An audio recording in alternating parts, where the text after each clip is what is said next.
Welcome to Building the Future, hosted by Kevin Horick. With millions of listeners a month, Building the Future has quickly become one of the fastest rising programs, with a focus on interviewing startups, entrepreneurs, investors, CEOs, and more. The radio and TV show airs in 15 markets across the globe, including Silicon Valley. For full showtimes, past episodes, or to sponsor the show, please visit buildingthefutureshow.com. Welcome back to the show. Today we have Randall Crowder. He's the Chief Operating Officer at Phunware. Randall, welcome to the show. Hey, thanks for having me, Kevin. Yeah, I'm really excited to have you on the show. I think what you guys are doing is actually really innovative and cool, but maybe before we get into all that stuff, let's get to know you a little bit better and start off with where you grew up. You got it. You're actually born and raised in Austin, Texas. So very nice. Austin I love Austin. Been home. Have you been here before? Yeah, I've been there a couple of times. I was there for South by one year, which was amazing and crazy at the same time. And then I came for a different conference years ago after. But yeah, so I've had tons of really good times in Austin. So yeah, I always point to South by Southwest as a reason why so many people move here, because they always plan it during the 1 month in Austin that is absolutely beautiful. And people think, wow, this is Texas? I'm like, no, this is not Texas. The rest of the year is horrible. It's hot. It's humid. You don't want to move here. It's our little oasis. Yeah, I think the other time I came was in July, and it was like extremely hot.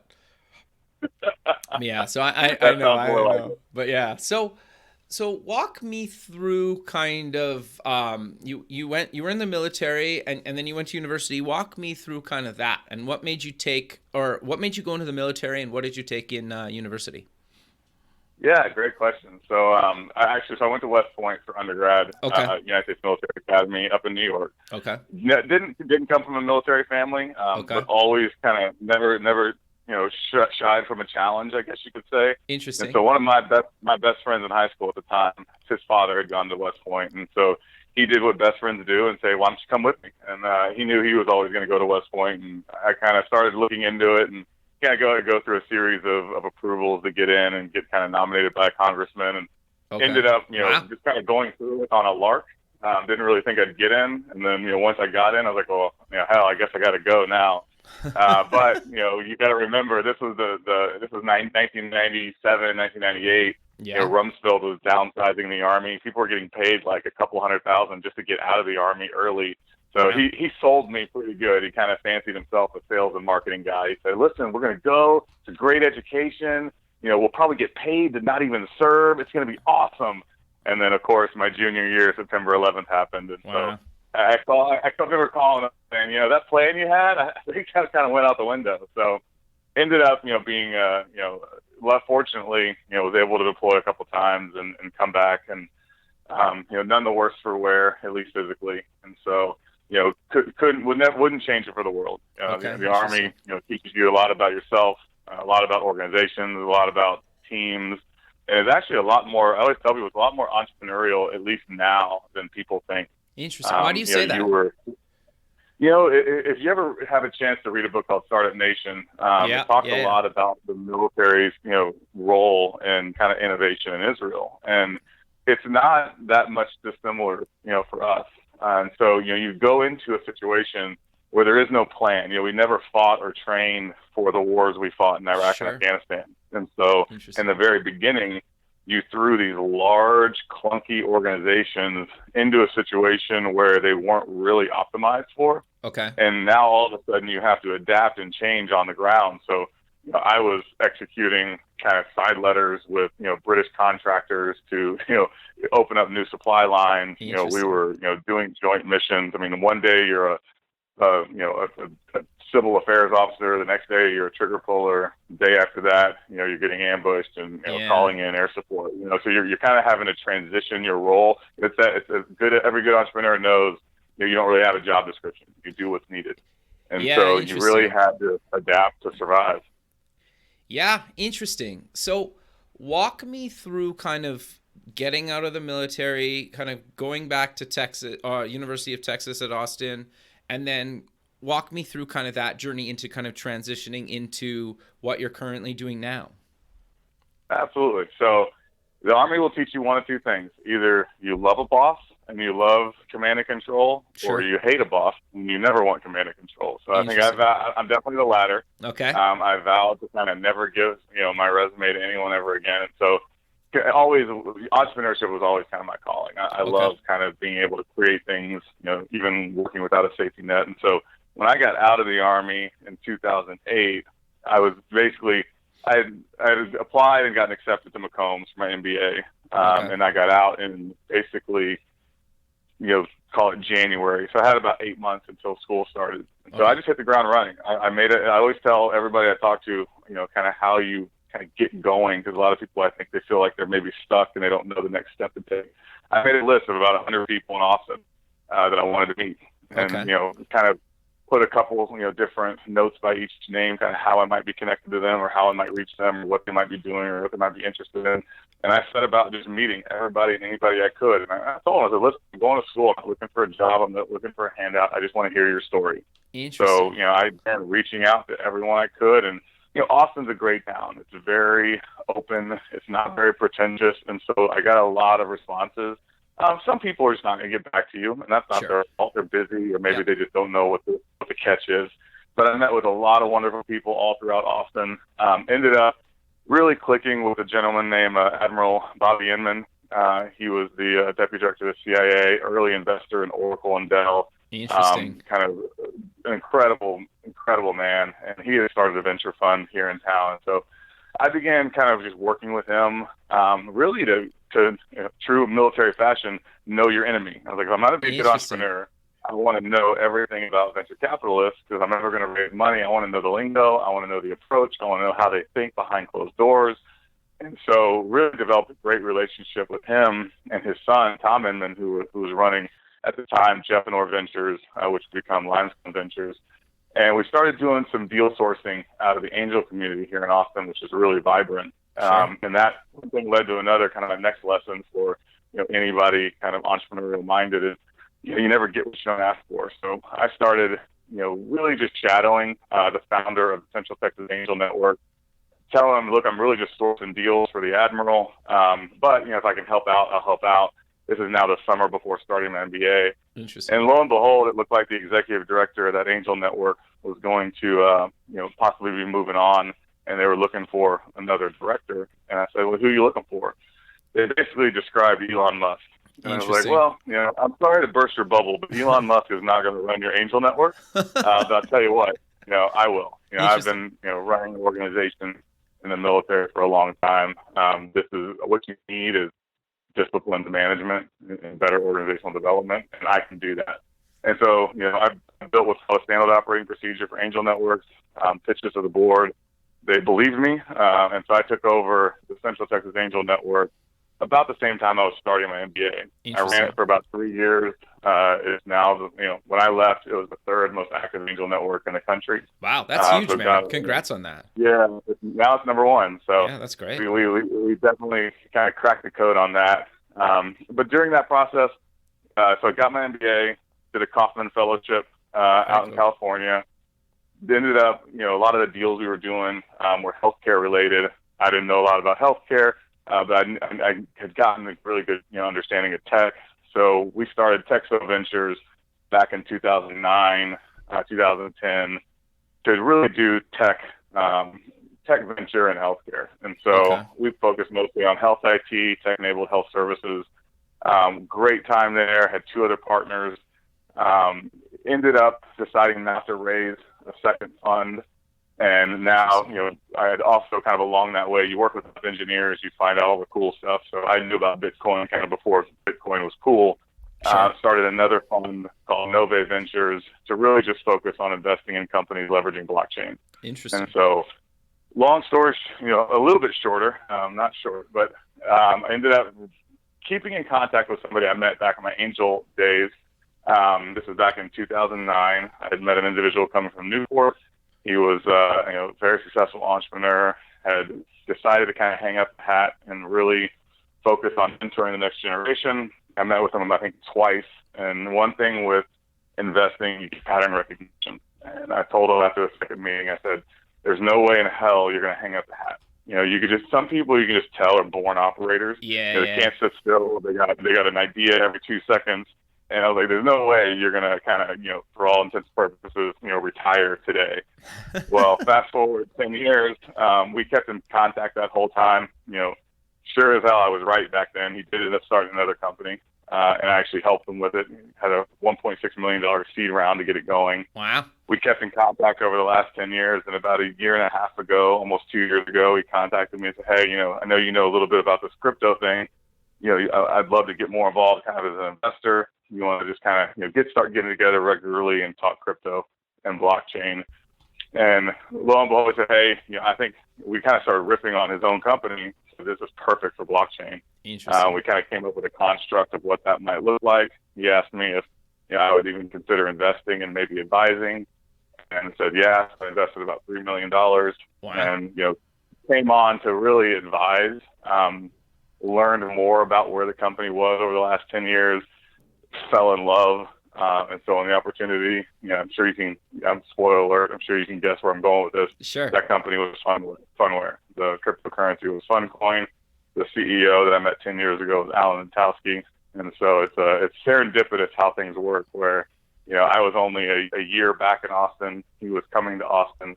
We met. I helped him with the first round to start Phunware a decade ago. And now 10 years later, I invested the last private money into the company. I'll tell you what we're doing now and why it's the last private money. But now being COO, being able to work hand in hand with them 10 years later is pretty cool. Yeah, no, that's really quite fascinating. So walk me through kind of Phunware's journey then, and kind of what are you guys doing now and how has it kind of evolved over time? Because I think we were talking a few minutes earlier before we started recording, I think staying relevant and kind of on top of this stuff is kind of something you guys have very much pride yourself on. Yeah, and I'll give Alan credit for that. So after kind of going back now without being vague, when we met, and he said he wanted to start another company, he had a hypothesis as clear as day. And it's what you want in a leader. You want somebody who sees where the puck is going, has kind of the audacity to go after it, but also the constitution to see it through. Sure. And so Alan had the hypothesis that, look, all these brands have just kind of figured out web. They maybe have a website. And if they're good, maybe there's some sort of engagement you can have with a customer, whether it's e-com or something else. But, the world is moving faster than brands will ever be able to respond to. And this thing called mobile is about to take off. 2% of internet content was being consumed on mobile about a decade ago. And Alan said, this is going to be the next wave. This is the future. The mobile phone will become the most valuable real estate to a brand in existence because it's connected to a human. And a human is what it's all about. And so what he did in the very beginning was, let's set up a company to help brands transition from web to mobile.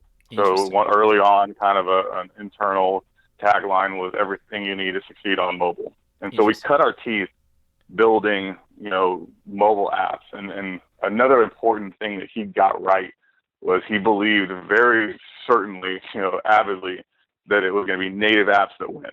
And there were still people who kind of thought, well, we could have this kind of responsive web thing, or, what if we can kind of, take HTML and do something there? And he said, absolutely not. It's going to be native apps all the way. And he was right. I think 80% of internet content is consumed on mobile now, and like 70% of that is on native apps. So he was 2 for 2, and it really set Phunware on a great trajectory to be a leader in the space. So we built the first NASCAR app, the first NFL app. If you touch a mobile application that says Fox, that's us.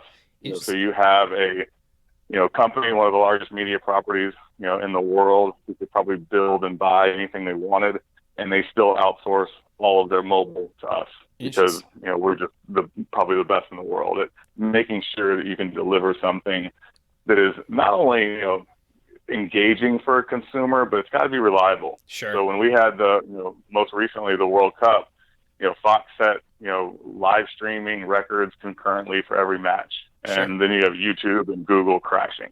We did the Sochi Olympics, didn't crash. And so we're trying to tell HBO, look, you let us take over for you, because then you'll have Game of Thrones crashing and pissing everybody off. But we've gotten very good at deploying commercially grade, very reliable mobile ecosystems. Interesting. And so we've been, in doing that though, we kind of had this interesting problem that became an opportunity for us. Okay. So we needed to be able to do that at scale and do it very reliably and very well and churn those out, because you didn't want to have a huge kind of lead time to develop these applications. So we started getting really good at building them fast. And so we developed SDKs, APIs, script utilities that we needed. So like, if you're doing Excel and you start building your own macros, you're like, man, I got to do this faster next time. So you start doing things for the future.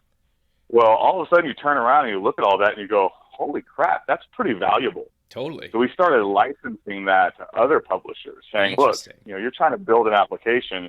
You want to serve ads. You want to serve ads. You want to manage content. You want to deploy an application faster, smarter, and with more features. We'll just license you the stuff we already built, so you don't have to start from square one. Interesting. And so people started licensing our stuff. And now the interesting thing about that is you start to look much more like a software as a service company, which Wall Street loves, much more than a custom dev shop. So that's kind of the heart of what we started to become. And then, I mean, it's you couldn't make this stuff up. Another kind of almost, I always jokingly say, and I'll tell you about two more lines of business and I'll pause. We have like probably $3 billion companies all wrapped up into one, which is both great and also kind of scary. So you have this, application ecosystem, engine that we've created where we can churn those out, help people be better on mobile. Great. We have part of that is licensing this stuff to help other people be great on mobile. Great. Sure. Well, now you're deploying all of these, applications, and because of the way our SDKs are coded, and because of our app framework that we use, they end up becoming these really interesting data acquisition devices as well. Sure. So fast forward 10 years, about 1 billion monthly actives touch our platform. Wow. And so we're generating about 5 terabytes of data every day. Wow. And we have over 1 terabyte of data. And so as you look at companies, a lot of these large brands, and kind of when earlier in the conversation, brands are looking for humans.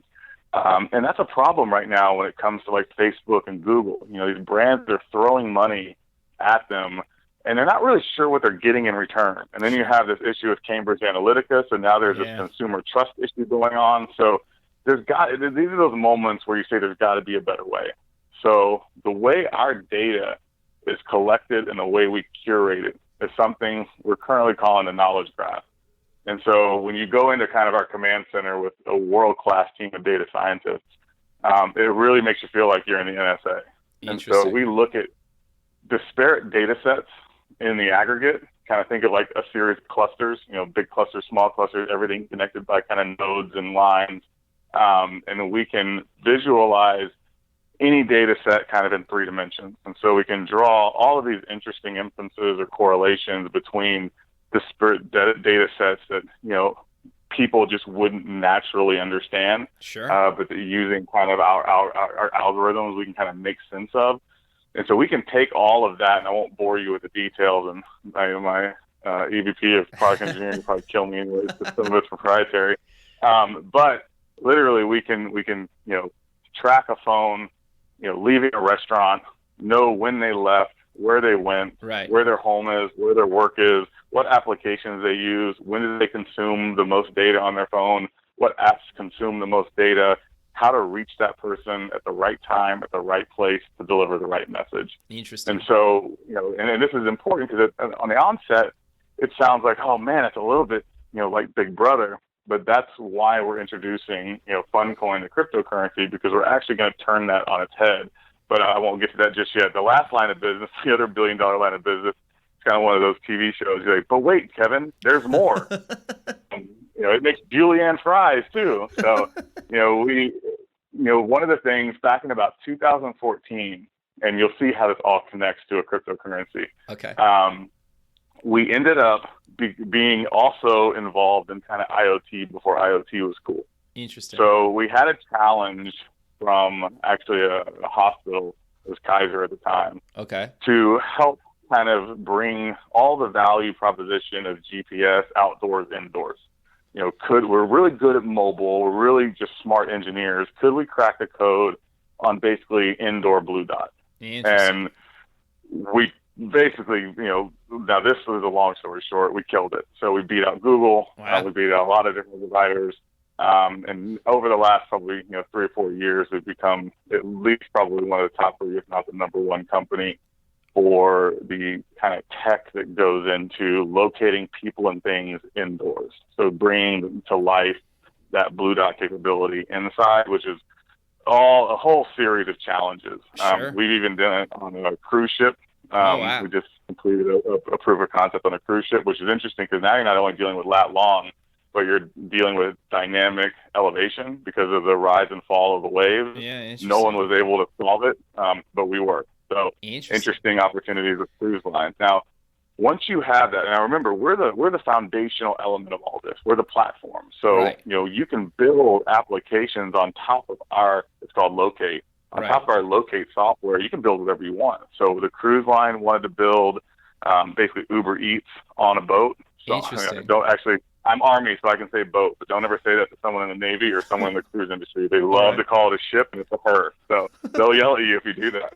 So I apologize to anyone listening, but I'm the Army, so I always call them boats. Anyways, so we have this, interesting application for Uber Eats on a ship, whereas, a hospital likes to do, wayfinding, for instance. Right. How do I get, people from the parking lot to an OR or to a waiting room without getting lost, because hospitals are inherently confusing to get around. We can do it we work with AT&T Stadium, we do airports, malls, big box retailers. And so now if you step back and you look at this whole picture. Beacons and Wi-Fi and Bluetooth? So we can use anything. So we can use BLE. We can use proximity beacons. There's a lot of new tech and some of our channel partners that are putting kind of smart lighting into buildings. We can use those. So one other thing that Alan did that was very smart. 2 things, and then I'll finally shut up on all this. No, it's good. I can talk a little bit about it. Channel partner agnostic. We build the tech. We don't care what platform you have. We don't care what hardware you have. We are incredible at systems integration, and so we can pretty much play with anyone. And that was the important thing of what he did and the value proposition of our data. So many people like Facebook and Google, they have what we kind of call a vertical walled garden. They have data, but it's kind of within their own ecosystem. We said, hey, a person is not a vertical walled garden. A person is very horizontal. We use different apps. We do different things. We go to different places. Right. Some have iOS. Some have Android. So Phunware took kind of a horizontal slice and said, our common denominator is going to be the mobile phone, not a single app. So now we have, when we talk about these disparate data sets, it's data sets from all aspects of that mobile ecosystem, not just one app. And that's really interesting to brands because now they're not tied to just the Facebook world or just the Google world or just iOS or just Android. We're just saying, look, if they got a phone, we want to make sure you can give them the right message at the right time to do something that they actually want to do. So we kind of take that relationship and make it less adversarial. It becomes now a conversation. Sure. Because look, people want to buy still. They just hate being sold, especially when it's not when you're trying to get 2 kids out the door in the morning and you're making lunches. You're not really primed to receive an advertisement, and so you got to really understand your user, their behavior, and when they're most willing to listen, and what products they're most willing to listen to. Sure. So now, if you step back, I'll do a quick summary on everything. So you have this company in Austin, Texas called Phunware. It's got an incredible team of 85 engineers who can build pretty much any application you can think of. We have data coming in, over a petabyte of data at this point. That's crazy. And we have That's integration. awesome. Yeah, we have integration with IoT in the real world. Very cool. So I'm going to pause there to get a question about Phunware, and then I'll explain why that 3-legged stool is such an interesting foundation for PhunCoin. Sure. Thanks for listening to Building the Future. This show is heard by more than 1 million people monthly in over 15 markets worldwide, including Silicon Valley. Kevin Horick's guests are leading business owners, successful entrepreneurs, and merchandisers worldwide. Now, your brand has an opportunity to tap into this dedicated and active group of business people who are looking for places to invest and the right opportunities to support. Find out how you can get involved at buildingthefutureshow.com. So I'm curious, though, for people that actually want to leverage the tech you built to build on top of it kind of their own solutions, how do they go about doing that? So great question. So doing that is actually pretty simple. I mean, we are always on standby. One of the things that we've done operationally is kind of integrate our customer success team with basically engineering and support, because that's really what success means. It's really, integrating our tech into their tech well and at scale. And so, but I mean, the traditional way, you can go to GitHub, you can, we have tutorials and easy to use SDKs and step-by-step, you can also talk to a real person, great support, functionality within the company, because that's what we want. We want people to wow and delight their customers. And so the more we can help them, integrate and use our stuff, the better. So you can go to GitHub to start playing with some of our software, out of the box. Sure. You can also contact us directly, and we can kind of collaborate on how to best use our tech, and we can kind of walk you through if it's not something you're familiar with. And that's what, if you listen to Alan ever talk about this, he always kind of uses a cake analogy. We have a lot of ingredients if you want to kind of do it yourself, or we have ready-made cakes that we can deploy to you if you're an off-the-shelfer. And so you're either a do-it-yourselfer or off-the-shelfer, and that's dependent on each company and how they're arrayed. And we don't pass judgment, and we can work with either one of them. Sure. Interesting. So how did you guys land some of these big brands kind of early on? Whew, man, I always tell you, I'll again compliment Alan and his other two founders, Luan Dang and Alan Kane. It's hustle. And in the early days, it's what's funny. I don't know if you know a gentleman named David Goggins. I don't know him, but I know of him. Yeah, so motivational speaker, ex-Navy SEAL. And one of the things he says, which I think he's talking more about just people, the human being, but I think it applies to business and just about everything. He says that, the world, the reason why he does ultra marathons and he pushes his body so much is to kind of know the limits of himself physically, to kind of fortify himself mentally. And there's, something I think he said probably last year, he said, the world today is soft. And so it's not that hard to really elevate yourself to amazing, because you just have to break through certain mediocrity that a lot of people feel. And I feel that way about customer kind of engagement. We live in a digital world where you'll send an email or a text, and there's entire billion-dollar deals that go together where people never even see each other. And it's interesting. People think that's now, that's just how you do it. And me and Alan do not agree. You got to get out of your office. You got to introduce yourself to people. We were meeting with the C-suite at WWE 2 weeks ago. We were in Florida meeting with several C-suites of cruise lines. If there's a meeting to be had, we're on a flight and we're shaking hands. And that's how you get access to these large brands. Because remember, these large brands are not startups that, that came out the door in the last 10 years. A lot of these brands are storied brands. They're large. They've been around a while. They still remember what it means to build a relationship with their partners, to shake hands, to break bread, to really look across the table at somebody and engage in kind of a collaborative conversation. That's been at the heart of Phunware since the very beginning. Alan was, in the very beginning was on a plane, every single day closing deals. Wow. And there was never something that, and it wasn't even about not being willing to delegate. He's an amazing delegator. But it was about, listen, if this is important enough for the CEO of a company we're trying to sell to show up to, then it damn sure this should be important enough for our own CEO to show up to it too. Makes sense. And that level of respect is kind of lost in today's, world where we're just so busy and we think an email can solve everything. We like to meet all our partners in person. Interesting. No, I think that makes a lot of sense, right? it sets you guys apart, and it's obviously worked because you guys have been around for so long and you've worked with some of the biggest brands kind of globally, right? So obviously what you guys are doing is working, right? And it's interesting to get your kind of perspective on that, because I think sending a thank you, like handwritten card, right, is when was the last time somebody did that for you? It's almost unheard of, right? And I'm not saying you need to do that maybe every time, but you know, it's those little things that if you just make a little bit of extra effort, it goes so far. I get flying around the country, meeting with partners is quite a bit of effort. You know what I'm getting at, right? Spot on. I love that example, and you're totally right.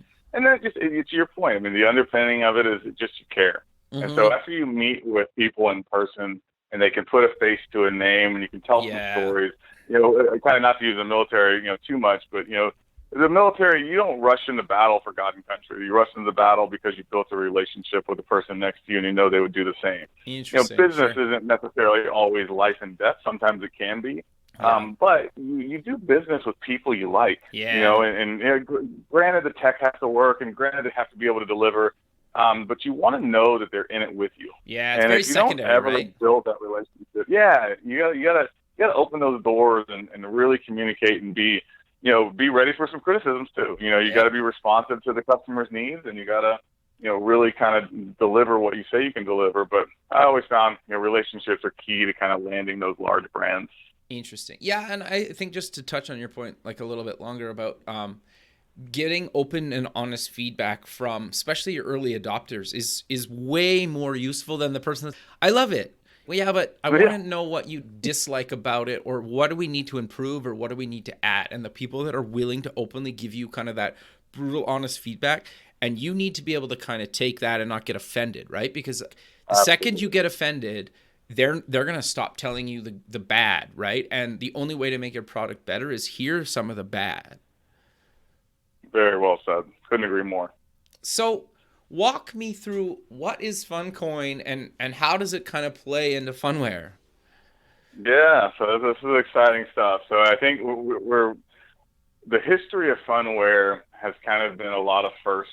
Sure. But I always kind of use the analogy of a super talented songwriter. You know, there's not a lot of people who would know Phunware, you know, like they know a Facebook or like they know a Google. Right. And so we've always been that kind of really talented songwriter, you know, backstage listening to someone else, you know, sing our stuff, whether they're, you know, more talented than us or not, I won't comment on. But, you know, now it's kind of our time to really step out into the spotlight. Okay. And so what you may or may not realize that is going to be interesting, especially as it pertains to PhunCoin, is, you know, we're also in the process of working through a registration statement with the SEC. Oh, wow. To list on NASDAQ. So interesting. You know, we're in about the third round of comments. It's been a great, you know, process working with the SEC. As great as it can be working with any three-layer agency, but super excited about the opportunity to take Phunware public. And so, as if that wasn't enough of a challenge, and we didn't have enough lawyers and auditors, you know, working on our behalf, we decided to launch a cryptocurrency simultaneously. I think we'll go down in history as the first company to ever launch a simultaneous, you know, registration statement with the SEC and introduce the world to a unique cryptocurrency. Interesting. But doing that has a variety of challenges. I'll talk to you first before I tell you exactly what it does. Sure. So because we're working to go public, you know, we had to really dial in kind of, you know, regulatory and compliance. And so as you look at the cryptocurrency space, there's a lot of question marks. Mm-hmm. You know, have we really been, you know, investing in and trading, you know, unregistered securities for the last couple of years? Yeah. And most likely the answer is yes. Now that doesn't mean everyone's going to jail and, you know, the whole system's going to blow up. The government's going to figure out a way to make all this make sense again. Yeah. But, you know, the reality is everyone's a speculator. We can keep arguing utility, but I mean, even, you know, Ethereum, you know, it has a question mark around it, even though the SEC said it wasn't a security. And so you could argue Bitcoin. I get that one. But for the most part, a lot of folks should be biting the nails because you're really at this point hoping for the government to find a unique solution to get them back into compliance, because there's no justification that they weren't securities. They were absolutely securities. If you had an ICO and you're not like like a Digibyte or a Bitcoin or something that just never had an ICO, you were most likely a security. End of story, full stop. And so for us, we wanted to go into it with that mindset, at least as it pertains to the U.S. And we are not about to just abandon the U.S. And so we said, rather than just running and saying, okay, we're going to close off all investment to U.S. investors because it's too much of a complicated regulatory environment, we're going to embrace that. We're going to take that and make that our competitive advantage. Sure. We're going to launch a fully compliant security token offering, and we're going to do it in parallel with a public, with a go public option with the SEC. And we're going to kind of open the kimono and say, this is what we're doing. And at the end of this, it'll be interesting because we do believe we'll see daylight here pretty soon. This could be, the kind of almost by happenstance, a blessed off cryptocurrency offering, because the SEC knows exactly what we're doing. We've told them everything that we're doing. And we've even gotten a question during this process from the Office of Capital Market Trends, which is kind of a new regulatory body to kind of look at cryptocurrency. We were able to answer that. We've got a wonderful partner at Goodwin that have kind of led our legal from a cryptocurrency perspective. Amazing longtime partners at Wilson Sonsini, a storied law firm in California and all over the world at this point, has run all our corporate legal. And so at this point, we feel very comfortable that the SEC is pretty comfortable. You never know till it's done and the ink is dried. But, we hope to be just about through the process at this point when we'll have, kind of what we can point to as a fully regulated security token offering that actually has visibility in the real world. And that's I think, what's going to be defining, and I'll explain kind of what it does. So, we have this, again, to kind of, summarize, we have this application ecosystem, we have this data ecosystem, and then we have this kind of integration with IoT. Right. And so you can now take a cryptocurrency, and we have, two phases. I'll talk about the first one, initially. Think of it as, either enriching data or influencing customer behavior. Okay. So as we, as you ask people about Cambridge Analytica and all these things, data has kind of become nefarious and it's kind of insidious. And no one's necessarily given up their Facebook accounts, but there's this growing awareness that as digital citizens, something's not right. Something's wrong in the matrix. And, it starts to feel like data exploitation. Yeah. And so, there's all these really complicated, solutions to this. Download this brand new browser and stop using Google, and maybe that'll work. Which is, don't even get me started on barriers to entry and customer adoption when you start telling people to change what they've been doing for 10 years. But, it's interesting. What we've always tried to look at, sometimes in the Army, it's keep it simple, stupid. It's KISS methodology. And sometimes simple is better. And so we kind of thought about it. Okay, so you have people, they're a little pissed off that their data is being used. Yes, there's, of course, everyone clicks accept for those terms and agreements and terms and conditions that no one ever reads. Yep. But nobody feels good about what's happening. And there's companies making billions of dollars every year on the back of your data, and they probably know more than you kind of want them to know. Yep. We said, step one, keep it simple, stupid. What if we just pay you? We collect data too. Sure. We collect a lot of data, and the brands are coming to us to buy it, and we can do that right now legally, but it doesn't feel right. So what if we came out kind of like a white knight and said, hey, guys, and girls, we're collecting data too, just like everybody else, but if you engage in our ecosystem, every time we get paid, you get paid. Interesting. And so it's a pretty basic principle, but we couldn't do it with fiat. The transfer fees would kill you trying to send nickels and quarters and dimes all over the world to millions of users. But now with the cryptocurrency, you have a technology that can do high volume, low cost value transfer at scale, almost in the background like a rules engine that we can just pay out as things happen. So all these brands have what's called profitable behaviors. A lot of these, especially major brands we deal with, they know their customers. They know who converts and has a higher, LTV, what their, customer acquisition costs are. They're really dialed into that. But loyalty programs are inherently, problematic. Okay. One, there's a lot of fraud involved with them, but two, and less of a common sense, kind of point to our value proposition, is billions of dollars of loyalty programs, kind of sitting on companies' liability. Sure. So every time, you send out those points, that's a liability that company has to carry. Yeah, interesting. With cryptocurrency, you shift custodianship over to the user. So you can move all of that liability off the book. Yeah, That's interesting. a huge idea. So when we're talking to brands, you can do all the same things you're doing with the current loyalty program. Yeah. We can do it in a very seamless way using our application ecosystem, branded to look like it's yours. So we can actually have a white label our PhunCoin wallet and have it be a complete, say it's a cruise line, it could be CruiseCoin.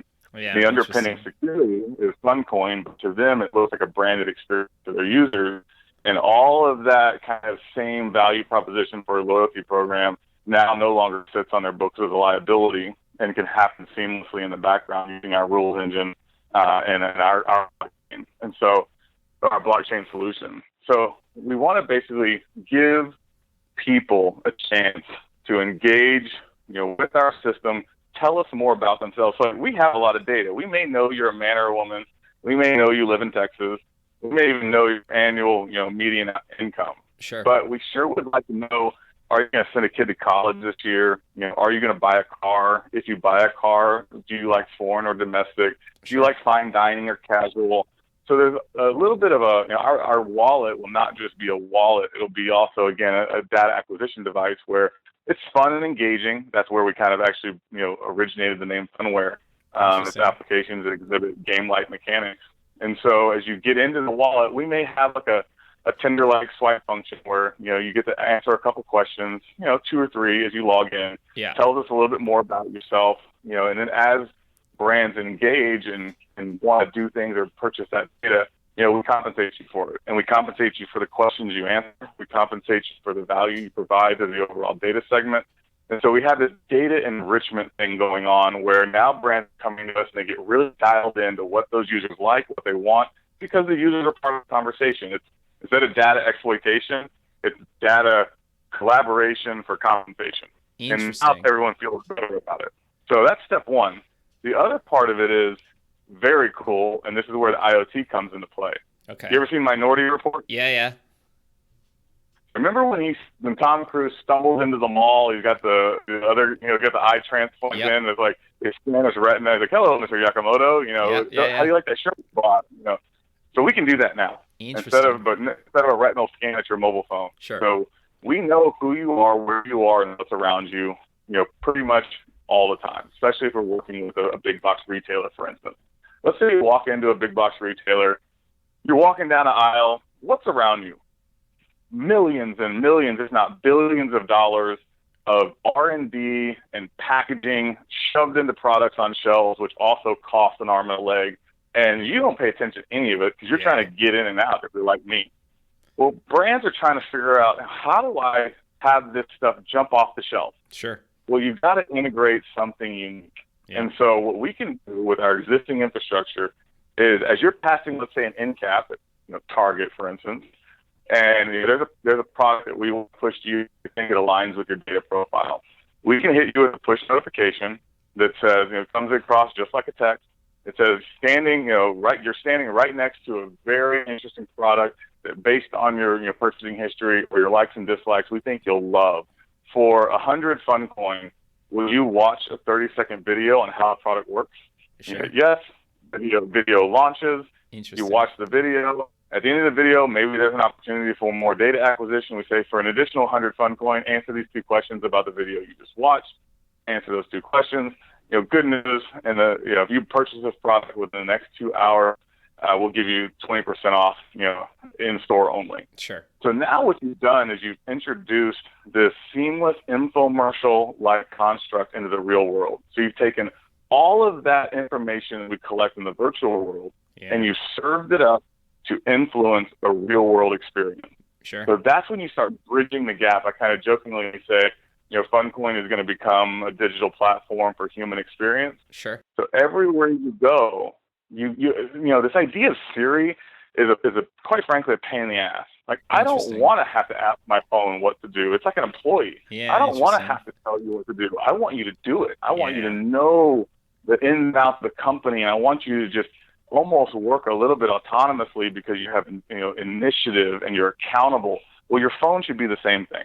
Your phone knows much more about you and the world around you than you probably ever will. And it has access to any information or any holes that exist in that kind of construct. So if your phone can just spring into action and serve up information and opportunities seamlessly wherever you are, now we're starting to advance the human experience in the real world. And so that'll be the next step with PhunCoin, is really influencing customer behavior at point of sale, or when they're experiencing interesting venues. That's why we were talking to WWE, when you're at a stadium, when you're, at a football game, when you're, waiting for instance, one of the cruise lines, they say if they have a very high conversion for booking excursions if people are shown information while they're waiting to board the ship. Which makes sense. I guess you're excited about getting on the ship. You can't wait. You're all jazzed up, and now you're waiting around. So, I guess I'll shop. Yeah, so how do you get that information to them while they wait? Well, your mobile phone will do that. We geofence the port. We know when you're arriving. We know when you're parked. Now we can start serving up videos to show you how cool the excursions are and lead you straight into a purchase environment. And there you go, done. And so there's a lot of this stuff we can do integrating with IoT that takes all of this construct of the virtual world and start bringing it into the real world to do things in a real world live. So I think that's important to us as well. And we deal in fees, that's not all. So the third and final leg of all of this will be, somewhat like a decentralized data exchange. Sure. Can we eventually get to the point where all the data we collect and all the data that makes up you, your likes, your dislikes, can that be yours, owned by you, on your mobile phone, biometrically secured, what we kind of call self-sovereign identity? And can you now put that into a unique, blockchain-based data exchange where brands can now buy data directly from you? So rather than going to Facebook and paying Facebook to do what they call build audiences, because you don't even have attribution to figure out, who actually, your messages are reaching, and Facebook and Google won't let you audit their data. You can now go into our unique data exchange and say, I want to, target men or women, or men and women, these ages, these locations, these, personality dynamics that we've already collected and curated. And I want to purchase that data in order to deliver messaging to those people. Sure. Well, now we can enable that. You control the data, so you control what you share, when you share it, how long you share it for, and you get paid for it. Interesting. And then, that it becomes kind of instead of a peer-to-peer exchange, it's a brand-to-consumer exchange. So finally, you're kind of a B2C exchange for data that begins to take. So we started with data exploitation, we moved to data collaboration and compensation, and finally we end up with true data empowerment. Yeah, interesting. Because I would love the idea of just being able to give a brand or a store that I buy, I don't know, shirts from. I've said this kind of on the show before that I was talking about this. Is if it could say like, okay, you've bought these 10 shirts in the last 5 years, say, here we have another shirt that's similar to the ones you bought in the past. Do you want the new one, right? And we'll just ship it to you. Exactly. Right? Exactly. I would love that. Like a simple use case of that and there's a handful of other things like that. Or maybe I'm in the store and it says, oh, you should check out these new items. Or, you know what? We have these new items. Go look at the pattern, see if you like it, but we don't have it in your size. Just can we ship it to you in like 3 days or something? That would be awesome. Right? Something simple. 100% right. Amazon Revolution has a lot with kind of the one-click, purchasing, but now you're talking kind of this almost no-click discovery. And so even beyond just, hey, this is like this, what's interesting, and we're working with our data scientists on, and bringing in even kind of thinking through folks that would, a little bit more almost like mental constructs, like Myers-Briggs, like personality types, and thinking through that. Because what's interesting is, they live and breathe this idea of, what does a person, how do they like to send communication? How do they like to receive communication? What's most likely to align with their personality construct? And so there's interesting correlations that we can now begin to build. So we build these data sets. They're also going to be kind of, we're going to take from what we know about, kind of personalities and be able to kind of curate information in a very unique and very personalized way. So you may discover something that you didn't even know you like. Hey, you bought these T-shirts, and because you bought these T-shirts, and we can look at all the other data of people that bought something similar, you may like these shoes or these jeans because they match and the designers work together or whatever. Or it might be as weirdly, not obviously correlated as you like this brand. You probably also like fine dining. This brand new restaurant is opening up, and we want to basically give you an offer for this or this. So there's a lot of discovery that we want to enable through the process as well, so that people are delighted not only by the experiences that they want and that they're looking for, but delighted about experiences they never knew they even needed. And I think that's what you can begin doing when you curate so much data at scale in an organized way. Interesting. Yeah, no, I think that's actually really quite fascinating. But what about going the other way? Some of the biggest pain points, and I don't play video games anymore because I don't have time, and I do miss it sometimes, but you log so many hours in these games, sometimes even like years, maybe even decades in some of these like more popular games. If a big game like that could integrate with what you guys are doing, and I could make me somehow export or get credit, some PhunCoin or something related to kind of, something I've been doing for a number of years and bringing it back into the real world. Have you guys thought about that, or is there any kind of, is that down the, I love it. the pipe? Ironically, you're smarter than most. And the interesting thing about the gaming industry is they're kind of the precursor to cryptocurrency. Sure, very much so. You had in-app rewards and kind of digital assets, whether it's lives or coins to buy more character, features or whatever. A lot of the people in the gaming industry, thinking like Machine Zone and Gabe Layden and some of those folks, when you hear them speak about, digital assets, it's not, first-person shooter. They talk like they're economists. They talk about, how the velocity of the, digital asset velocity and how everything works and is connected to treasuries and just, supply and demand. And it's very interesting because that's absolutely informative for how we're kind of building out, the PhunCoin ecosystem. So we're tapping on a lot of that knowledge. So to answer your question directly, yes, we already work with a lot of game developers. It's actually one of our sweet spots.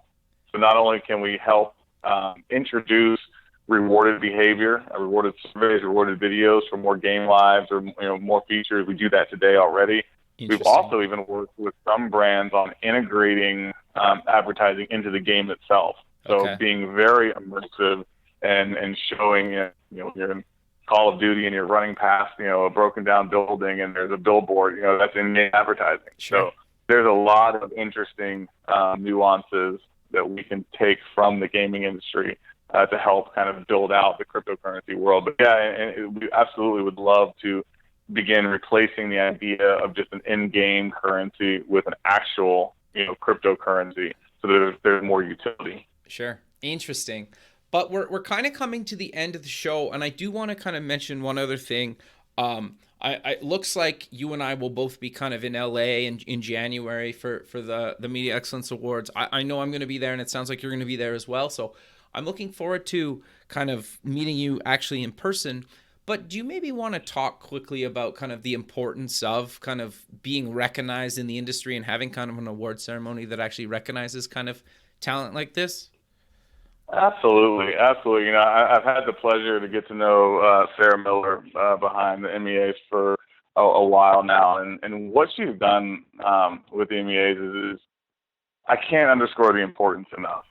For us being kind of leaders in mobile, a lot of people aren't inherently aware of what the capabilities are, both in terms of tech, but also just in terms of use cases. And so when the way you do that, we talked about this, I think, before we started, the more you read, the more you talk, the more immersed you are in something, that's when the neurons start firing and you get, not only do you build relationships with other people, that shared camaraderie and trying to innovate, but you get inspired by other people's stories, other people's challenges. And so Totally. bringing everybody together in a format like the MEAs and really showing what excellence looks like is so critical to our industry, because it keeps pushing the bar a little bit higher, a little bit higher, a little bit higher, and getting everybody, kind of, it's funny how connected this conversation has been, but, back to that, idea of, building relationships. Yeah. Who do you really want to work with? I could Google, past winners, and I could, see who won, do my own research, but there's nothing to replace actually being there, feeling the energy, Sure. shaking hands, meeting people, breaking bread, talking about challenges, and then maybe even talking about opportunities to collaborate in the future. So Sure. I'm a huge supporter of, organizations like the MEA that can kind of bring together and bring so many amazingly talented people together in one place for an evening or two, and really help people kind of not only get inspired for innovation, but also meet people who could be inspiring in the future. Sure. And one thing you actually built or let people leverage your technology of past kind of winners, right? People have won these awards based on kind of your guys' technology. So I think that's kind of, something to kind of mention as well. And people can kind of go to the media X, the letter X awards.com. But do you maybe want to close the show with mentioning where people can get more information about Phunware and PhunCoin and any other links you want to mention? Yeah, absolutely. PhunCoin, it's easy enough. It's www.phuncoin.com, and Phunware is www.phunware. So fun with a PH, and but at the end of the day, our entire team, we have a very open door kind of policy, both online and in the real world. People can reach out to me anytime they want. It's easy enough. It's rcrowder@phunware.com. And I love talking to people in the industry. Love, collaborating, thinking about how we can maybe partner, how we can deliver our solutions better, or hear feedback from customers. And so I'm always available. Our CEO is always available. And we just want to say, thank you to you, Kevin. I mean, this is an incredible, thing that you've put together. You've had some incrable speakers. I'm glad you're slumming it with me today. Slumming. I don't think it's slumming it, man. This has been great. I appreciate the opportunity to chat with you and talk more about this. I tell entrepreneurs, you never pass up an opportunity to talk about what you're doing. And if you do, maybe you're not as excited about it as you should be. And so you can't get me to stop talking about Phunware and PhunCoin and our amazing team. So this has been a real treat for me. Perfect, Randall. I really appreciate you taking the time out of your day to be on the show, and I look forward to keeping in touch with you and seeing you in person in January. And have a good rest of your day, man. Absolutely. You as well, Kevin. Thank you so much. Thanks. Bye. Bye. Thanks for listening. Please visit our website at buildingthefutureshow.com to join the free community, sign up for our newsletter, or to sponsor the show. The music is done by Electric Mantra. You can check him out at electricmantra.com and keep building the future.